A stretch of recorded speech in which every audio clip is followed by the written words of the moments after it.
бәріне бір сұрақ қояйыншы осы жерде. Осы мәміш жүйесін тоқтата тұрайық деп, Құдайдың зарын қылдық та. Желінген ақша жел күшіп жатыр. 22-ші жылдың өзінде 3 миллион мыңға жуық бұзушылықтан 28 миллиард теңге шығын келді, қателеспесем. Енді бір сұрақ бәріңізге. Бізде аудандағы ауруханалардың жағдайын білесіздер. Адамды қалпына келтіргеннен көрі өлтіргені көп. Облыстағы ауруханадар маман жетіспейді, Ақмарал Шәріпбаевна, сіз жақсы білесіз бұны. Абай облысы бар, облыстық аурухана жоқ бізде. Жедел жәрдем 70% ба, жарамсызы?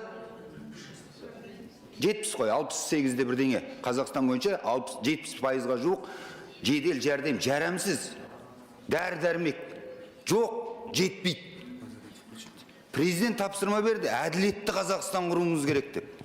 Осының бәрін қалыпқа келтірмей жатып, халықтың қалтасынан мәміске ақша төлеуге дегеніміз қаншалықты әділетті? Кім жауап бере алады? Рахмет.